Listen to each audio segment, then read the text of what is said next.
70% of students leave with an average student loan debt of $35,000. Wow. That's the majority. That's a huge burden for somebody in their early 20s that first payment is due in 6 months. And then they have a degree.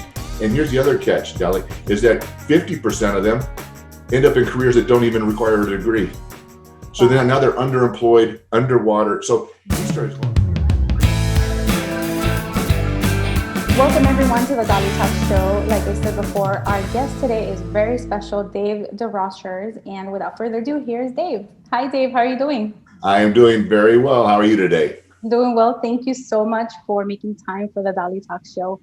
I feel like your story is very important. And I find that you're such a wonderful, lovely human being, and that my community needs to learn about you. So for those who don't know who you are, would you please introduce yourself? Sure. Dave DesRochers. I am the Vice-President and Partner of Path2. It's a career discovery program that you learn about yourself and then the best suited careers that are going to make you happy and successful in life. That's my current venture. And I played a little bit of football. I was fortunate enough to play in the NFL for a couple of seasons and then in the World League out in Montreal. And I'm currently the Vice President for the NFLPA, which is the retired football players here in Orange County. And also helping launch a faith-based sports camp called Mission Sports. And we bring sports as the catalyst, but character building and health and the Word of God to children in the form of a free camps. So very blessed and love doing what I'm doing. Wow. Yeah, you're very involved. So let's talk a little bit about your NFL career. Can you tell us a bit about how you ended up playing football? Well, I actually ended up playing football, not as a direct path as many would believe. When I speak to young people, I ask, of the 180 players that make a squad every year, how many of you believe those 180 were the best of the best back in high school? And of course, typically every young person will raise their hand. But I'm proof that that's not, in fact, the case. I was actually not very good and frankly, didn't even think I was going to play football my senior year of high school until a new football coach came up to me and asked me if I was going to play. And when I told him no, he asked me, why not? I said, because I was really good at basketball. I had a couple of schools interested in me, one scholarship offer. And so that was good enough for me. And he said, well, gee, why don't you come out and try and play football for me? I might get you a better scholarship. And so I did. And it's kind of a funny story. After about 3 days, he pulled me aside and said, young man, you're not very good. So, Coach, I tried telling you that, and he said, you need to work on you're big, so just, you can't tell by me sitting here. But I ended up being about at my biggest 6'7", about 350 pounds. I wasn't that big in high school, but I was still had a big frame. Mm-hmm. And he said, you need to work on your footwork. Here's a jump rope. Learn to jump rope. And I'm thinking as a 17-year-old young man, well, I'm uncoordinated. I don't want to do something that girls do and not be able to do it. But I wanted to be good in football. So I took it home. And I started one skip at a time learning to jump rope and then became proficient at it. And I went back and I remember telling, hey, Coach, you want to jump rope? And he looked at me and he was doing like kind of one thing at a time. And I was skipping, pretty good. And the story I share is that did it make me a better football player? Probably not.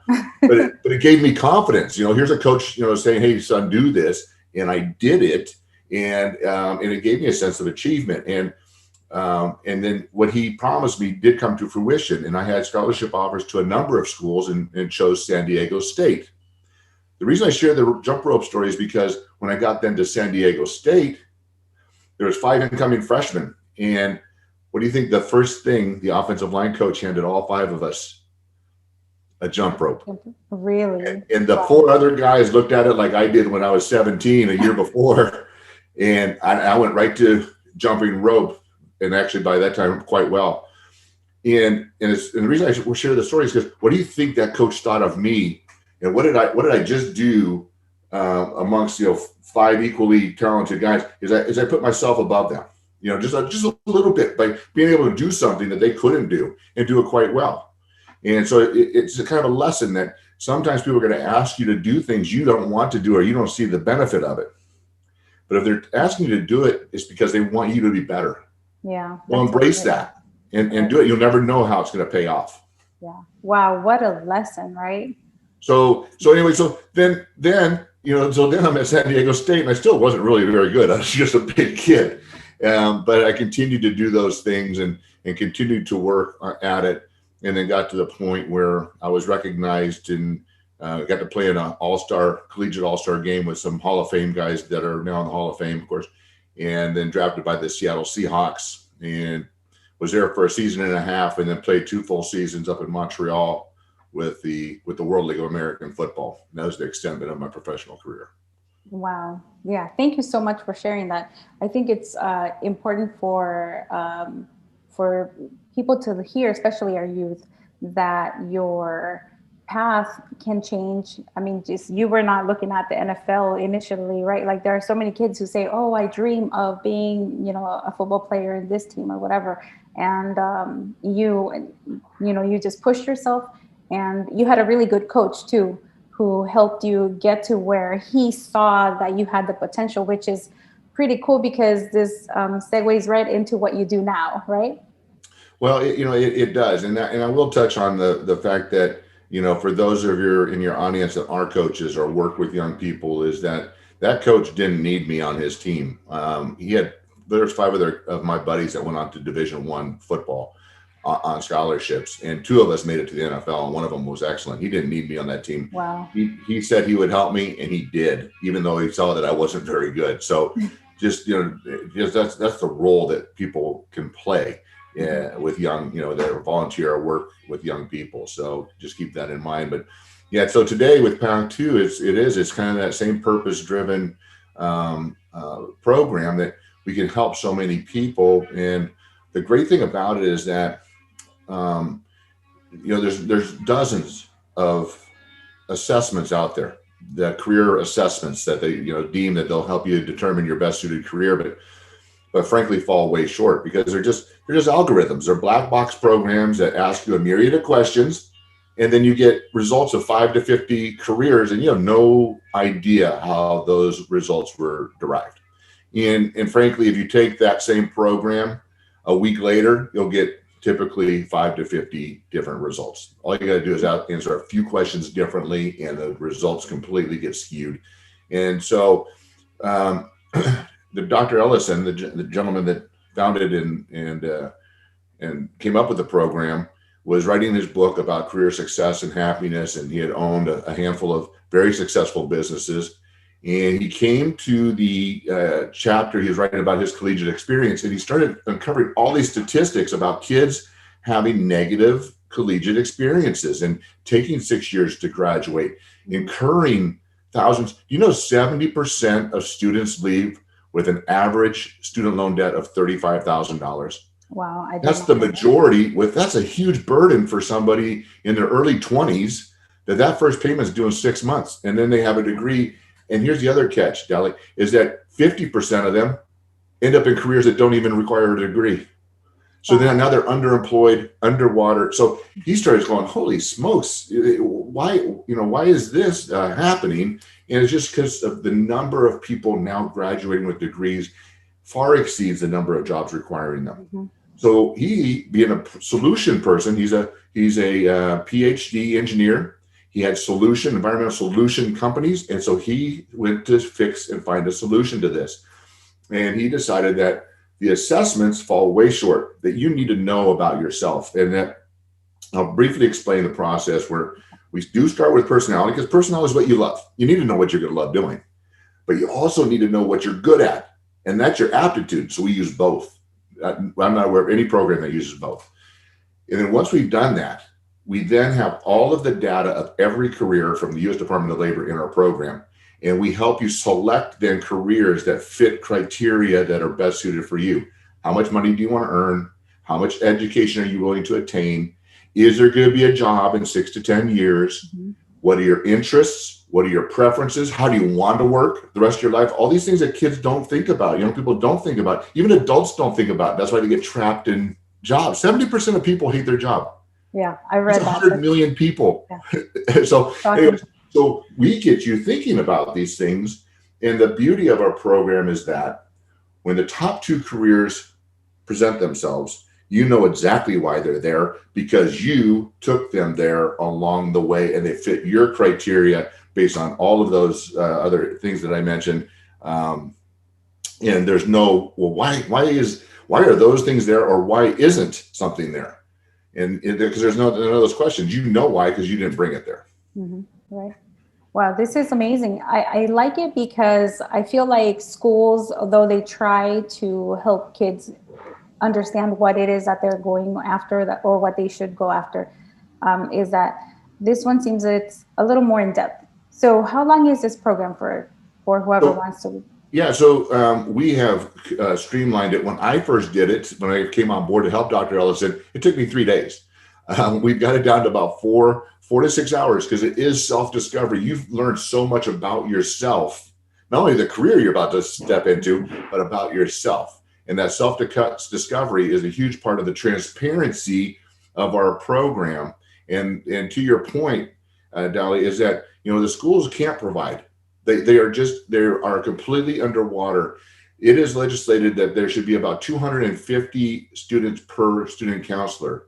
Nationwide, it's closer to 450, and in California, it's over 700 students per counselor just because there's so many kids in the schools and they're underfunded. There's no way they can get that advice, unfortunately. Mm-hmm. And then if they refer them to those algorithm things that take them 25 minutes, well, you're going to get 25-minute results. So, so invest some time in yourself and you'll learn something and you'll pick a much better career. Yeah, definitely. And so how long is this program and how can people find out more about this program? Well, you can find us at www.path2net. And like I said, it takes about 4 to 6 hours. It depends on how involved you get. We've had people that go straight through it. I like to have people take their time because of that self-discovery, take a segment of it and really assess it and take a look at it and make sure you're making the proper decision.